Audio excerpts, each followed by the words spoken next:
Hello, beloved. I'm Bishop Lewter, and I'd like to welcome you to my Cell Group Ministry video lecture series.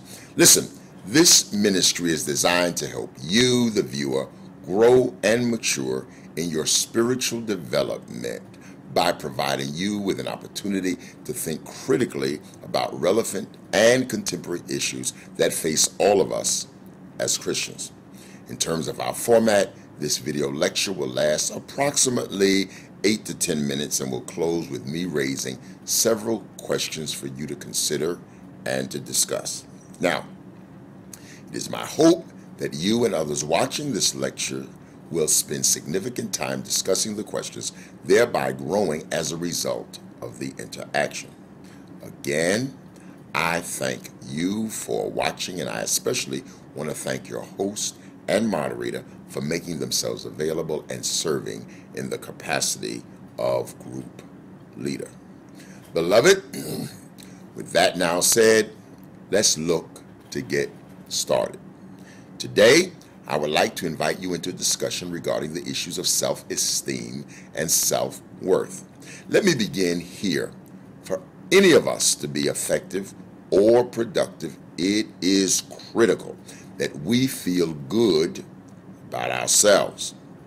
Beloved, you can't be of any value to anybody else, whether it's a spouse, family member, friend, or just an acquaintance, if you do not see yourself as being of any value to yourself.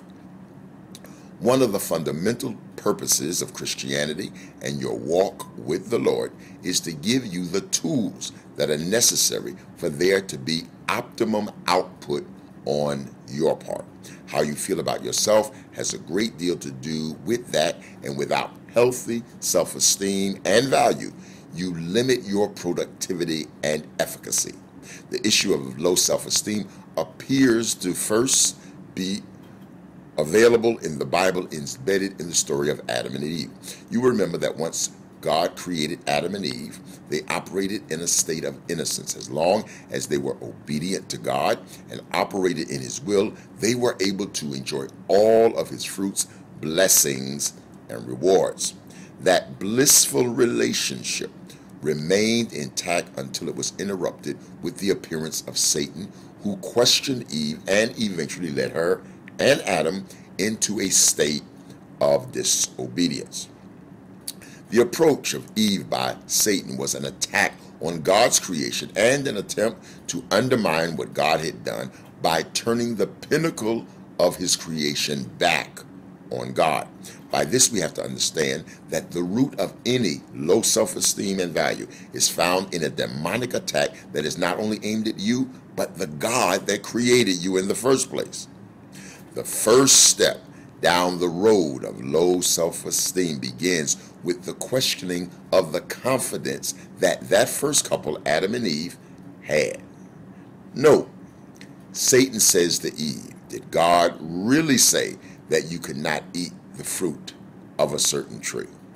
Despite the knowing and confidence that Eve had going into the conversation, she was made vulnerable by questioning what she knew God had said. Beloved, be wary of those who raise questions that cause you to doubt the confidence that God has given you. The armor you have to defend yourself may be exposed with a chink if you allow self-doubt to rise and undermine that which you know is from God. In practical terms, if you have been on your job for a number of years successfully, why would you allow some newcomer to come along and make you doubt the success that you've had all of those years? Low self-esteem begins with doubt, and it is an attack on your confidence based upon what you already know. If you're able to stop Satan at the door in the beginning, you will not have to throw him out of your house later. Let's revisit this Genesis story to see how else low self-esteem and value becomes a tool of demonic destruction in our lives. After Adam and Eve partook of the fruit and realized their guilt, God comes looking for them in the cool of the evening. Now, this is very important. I don't want you to miss this, and that is God loves you so much that He, God, comes looking for you. This act on the part of God is quite different than what we find in the New Testament story of the prodigal son. In that story, the father never goes in search of the son, and while he receives the son upon his return, it is the responsibility of the son to find his own way back home. But here in the Genesis story, God does not wait for Adam and Eve to come and find him. He goes in search of them. Beloved, please know that God loves you so much and cares for you so much that He does not wait for you to find your own way back home. He comes looking for you. Now, let's take a look at another aspect of self-esteem that is further impacted by the Adam and Eve story found in the book of Genesis. Once Adam and Eve partook of the forbidden fruit, God, as I just previously stated, came looking for them. When God finally has an opportunity to question the newly created couple, Adam confesses that the two of them had hid from God, watch this, because they were naked. God immediately inquires, who told you that you were naked?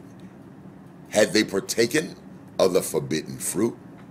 The point here is that both Adam and Eve were ashamed and embarrassed as a result of their condition.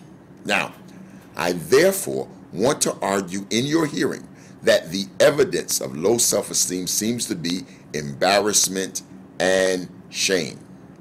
If indeed low self-esteem is demonic activity, it is important for you to know and realize that it is a satanic trick to maneuver you into a position that will result in your being embarrassed and feeling enormous pangs of guilt and shame. In their original innocent state that represents both Adam and Eve being in their best relationship with God, there was no need for them to see themselves as naked or uncovered. It must be remembered that there were no other humans to view their nakedness at this time. Only God would see them, and God had created them in the first place. We therefore must conclude that low self-esteem is triggered by an anticipation of how we will be viewed in the eyes of other humans. In the end, Adam and Eve are required to leave paradise because they had ruptured their relationship with God by what? Being disobedient. The dysfunctional behavior that results from low self-esteem very well may be the result of what John Milton calls paradise lost. Now, as you retire into your group discussion, I would like to raise the following questions for you to consider. Number one, how do each of you see yourself, and how would you rate your self-esteem? Two, how do you personally see the story of Adam and Eve being related to the issue of self-esteem? Next question, how do you feel the church can do a better job of helping people deal with their issues of self-esteem? Number four, how can you personally help people you know overcome their issues of self-esteem? And finally, how do you think God sees you? Okay, beloved, that takes up just about all of my time, and I certainly want to thank you for yours. Again, I want to thank your host and moderator for facilitating this lecture and lesson, and I pray that you have been blessed by it. Until next time, this is Bishop Andy C. Lewter saying be kind to yourself and to each other. God bless.